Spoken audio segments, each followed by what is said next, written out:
Namaskar, good evening, good afternoon, and good morning to everybody, whichever part of the world you are. I am Ashok Garlapati. Today, we are introducing you with the first outreach and knowledge transfer video podcast on hazards and safe handling of pyrophoric materials. The objective of this video podcast is to share on insight specific topics from subject matter experts. In our first video podcast, we have with us our founding trustee, Mr. Jitu Patel, who is also called as a father of safety. This video podcast is about the hazards of pyrophoric material. This is a condensed summary of his 13 years of research work in the UK industry, followed by compilation of a vast amount of his practical experience with Aramco and many other oil and gas companies. Welcome, Mr. Jitu, for your time in sharing your practical experience with us on the safe handling of hazardous, pyrophoric materials and how to do the safe operations. Mr. Jitu. Thank you, Ashok ji. Greetings to all my fellow professionals. I aim to explain what pyrophoric materials are, how they are formed, where they can be found, and also their associated hazards, with finally how to handle them safely. Ashok ji. Thank you, Mr. Jitu, for your brief insight into the topic. Before we go into the topic, I just want to share our friends with the basic principles of the safe operations. Can you please explain on that, Mr. Jitu? For the safety of operating facilities, one should recognize the hazards and undergo a process of elimination or minimizing them. The steps to reduce fire and explosion risk are: start with a facility design consideration to prevent uncontrolled releases of flammables. Secondly, eliminate or reduce probabilities of formation of flammable gas or vapor air mixtures. And thirdly, design for operability and personnel safety and minimize ignition sources as far as practical. These are numerous hazardous ignition sources which require special care and attention. For example, plant furnaces and other hot equipment, maintenance and repair jobs involving welding, grinding, cutting, abrasive blasting, and so on, lighting, automobiles, and other diesel or electric-driven equipment, including static electricity and auto ignition, in which exothermic oxidation results into producing heat capable of igniting flammable gas or vapor air mixtures. The hidden source of spontaneous auto ignition has caused many incidents within oil and gas operations, petrochemical, chemical, or pipeline operations, and has also involved ocean-going crude hydrocarbon carrying tankers. This ignition is resulting from an exothermic oxidation reaction, which is caused by pyrophoric materials present in the system. Ashok ji. Thank you for highlighting on those issues. You touched upon our important topic today, pyrophoric materials. We just want to enlighten with our fraternity, what are these pyrophoric materials, Jit? Good question. Pyrophoric means light producing or igniting spontaneously. When an object is turned into finely divided materials, they have a much larger surface area to mass ratio. When these deposits are exposed to air in dry conditions, they oxidize and generate heat, causing spontaneous ignition. The examples of pyrophoric materials are phosphorus, aluminum alkyls, lead sulfide, and some other compounds of lead, including iron sulfide, which is, we call it in chemistry, FES, and certain catalysts. Ashok ji. Thank you for sharing those examples of these pyrophoric materials. And can our budding professionals can understand better if you kindly explain how these pyrophoric materials are formed? It is a well-known fact that hydrocarbons containing hydrogen sulfide as impurity and trace amounts of water vapor in an oxygen-free atmosphere can cause iron sulfide to form on the inner surfaces of vessels. Subsequently, if the iron sulfide scale is dry and is exposed to air, the sulfide scale is oxidized back to oxides of iron, in the chemistry word Fe2O3. This reaction is exothermic, giving out an enormous amount of heat, which can produce a bright flame. This can act as a source of ignition for flammable gas or vapor-air mixture already existing in the vessel or line. Thus, many of these corrosion films or scales contain pyrophoric iron in varying amounts. Heat produced from such pyrophoric reactions is sufficient to destroy or even melt portion of process equipment. Hydrogen sulfide and iron compounds do not usually produce pyrophoric materials when the reaction occurs in the presence of air or oxygen. For example, inside the cone roof tanks, which breathe to atmosphere. However, non-pyrophoric oxides are formed under such circumstances. Ashokji. Thank you for explaining on the pyrophoric materials, how they are formed.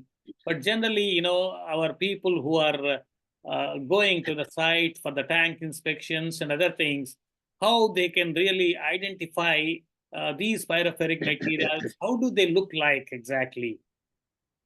Absolutely. Generally, iron sulfide is a product of the corrosive action of sulfide compounds on the iron or steel of process equipment, tankage, and other oil and gas refinery parts are constructed.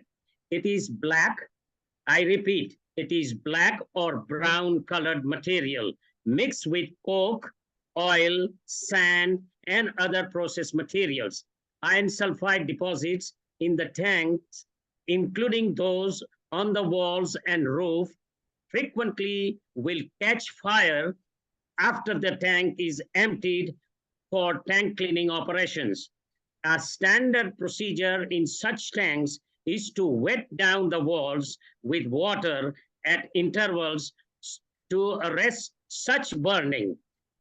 Deposits removed from the processing equipment should be hauled in wet conditions to a designated dump area where they may be burning safely.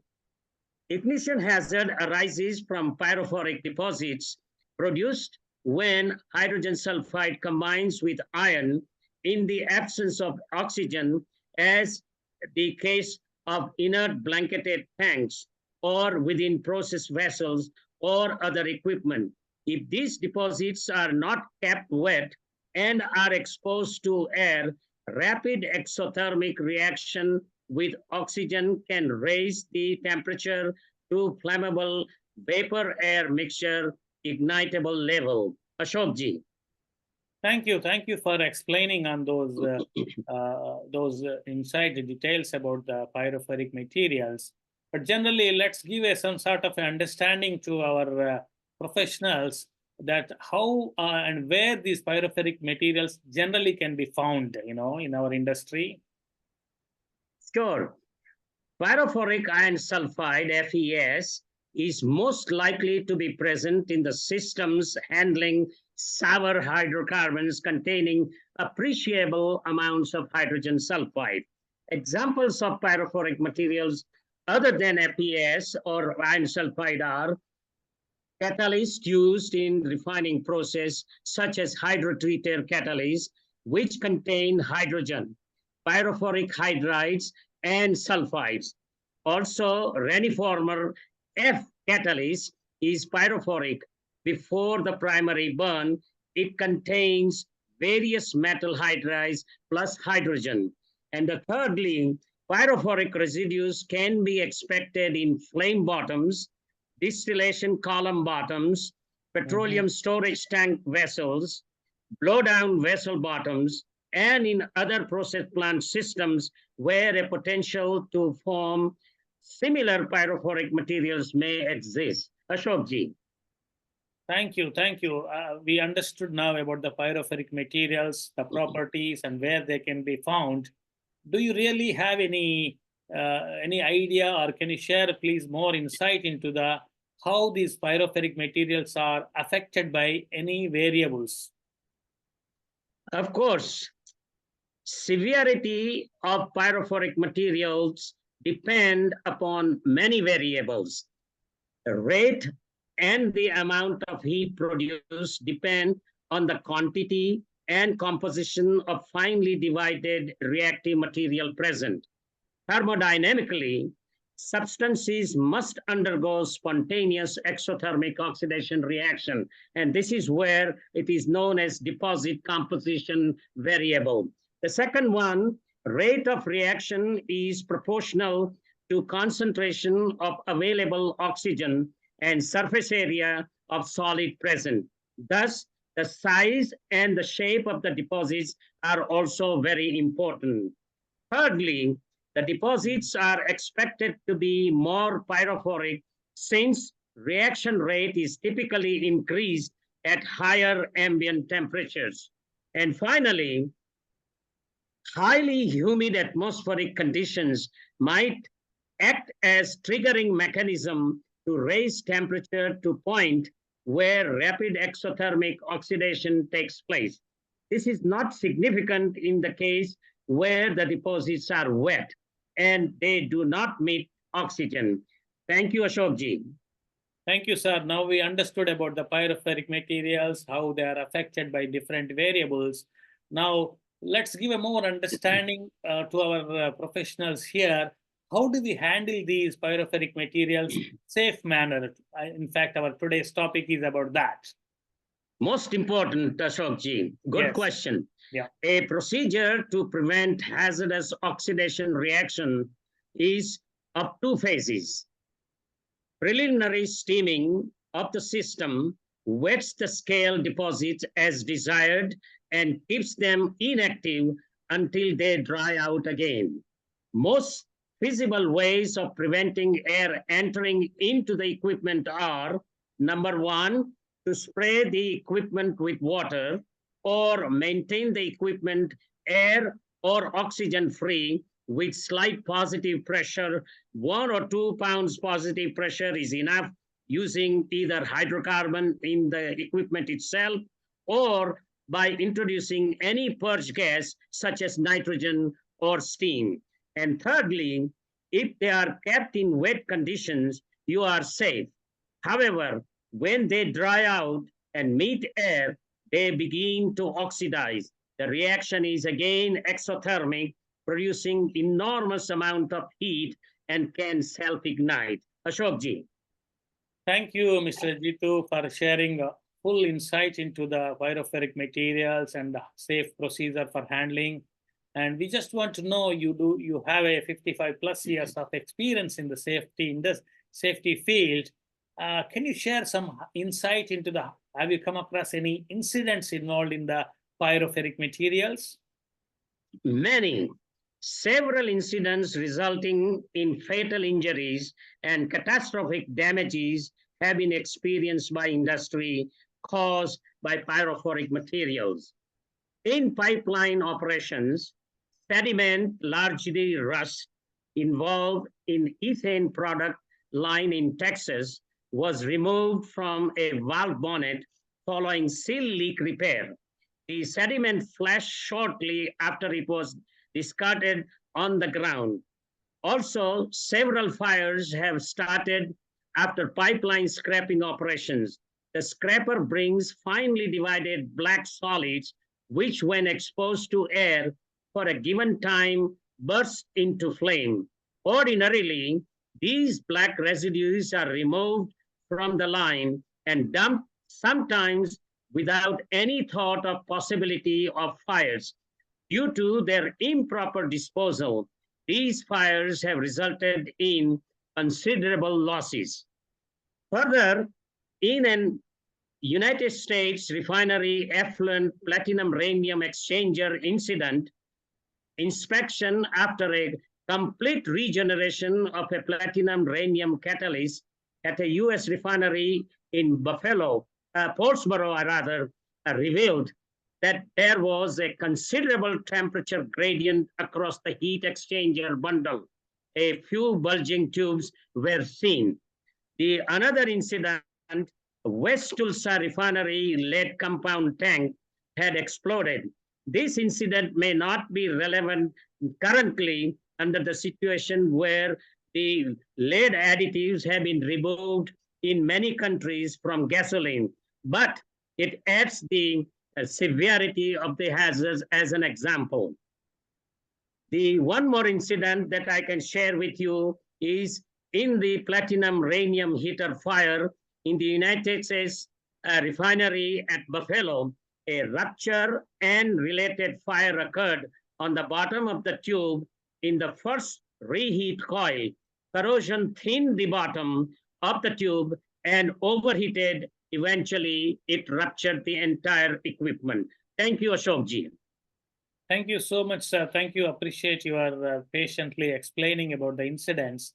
And coming to the, most of our people are in the oil and gas industry and working with the crude oil and sweet systems. Are we safe in handling crude of less than 10 ppm of H2S, or generally we call it as a sweet system? Yes, this is very important.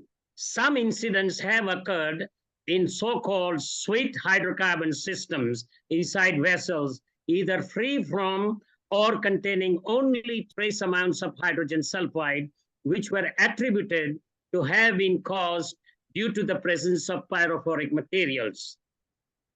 Likely causes of the presence of iron sulfide in these vessels were either some batches of production might have contained appreciable concentration of hydrogen sulfide to form pyrophoric iron sulfide, or long-term accumulation of continuous production of corrosion film containing minor amounts of iron sulfide resulted from traces of hydrogen sulfide.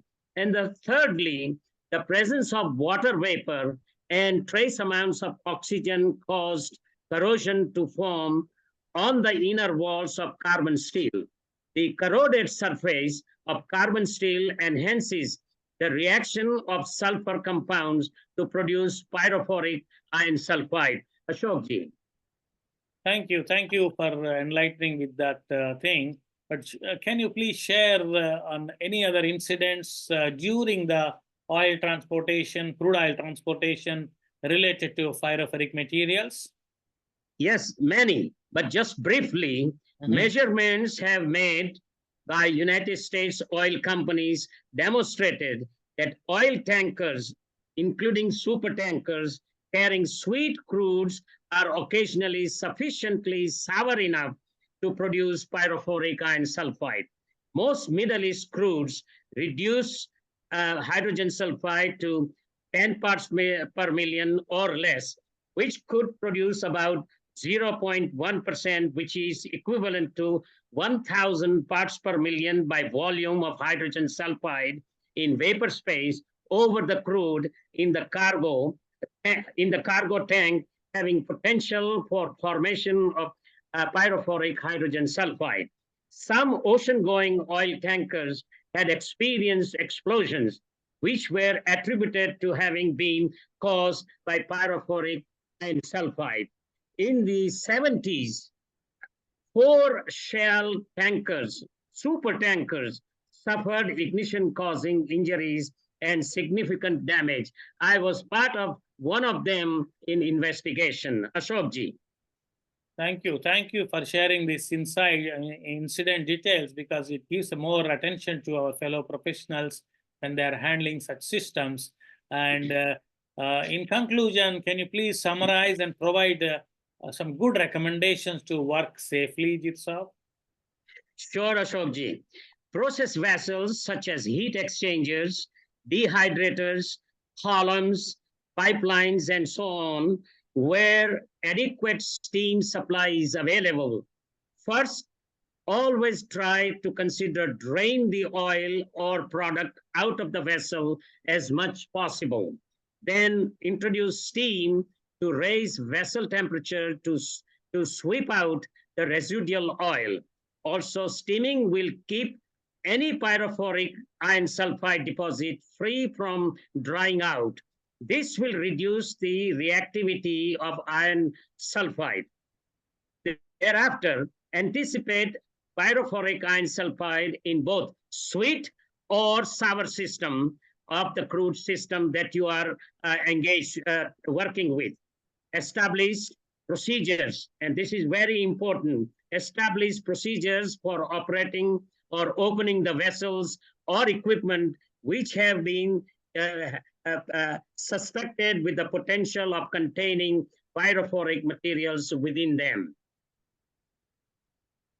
What I really mean in that last statement I made is develop procedures and checklists for safe handling and disposal of suspected iron pyrophoric materials at a designated and approved location and in an acceptable, safe, and environmentally sound manner. Finally, Ashokji, thank you for the opportunity to share my vast involvement in the research and also investigations of major as well as moderate size incidents globally. Over to you, Ashokji. Thank you, Mr. Jitu, and for sharing your 55-minute years of experience in a short span of time about the pyrophoric materials, how to handle them safely. I'm sure this would have given some sort of a insight into this important topic. Again, this is our first video podcast. We just wanted to share the good information within a short span of time to our fellow J&A fraternity. And we kindly join hands with us in giving back to HSE profession. Let's make a positive difference as a HSE professionals. Again, J&A Bharat HSE Foundation, as well as the J&A Global HSE Foundation, whose aim is to only to support the HSE professionals as well as the HSE profession. As you see on the screen, our websites are listed there. And we also would like you to go to our websites and contribute in whichever way you can. Most important thing is, this is the short video podcast. On the bottom, you see the quiz link. Okay, whatever we presented, there are 10 questions on this video podcast. Once you go through that quiz, it's a HSE Champ platform. Once you go through that quiz, if you score 70% and above, automatic certificate will be given to you to your email ID. So with that, we would like to conclude our first video podcast. Kindly subscribe to our channel. Kindly provide your inputs. In case you are a subject matter expert in your field, in the HSE field, please reach out to us. We would like to have a similar discussion with you within a span of 15 to 20 minutes so that our budding professionals can get the maximum benefit. Thank you so much. See you in our next video podcast. Thank you. Namaskar. Thank you.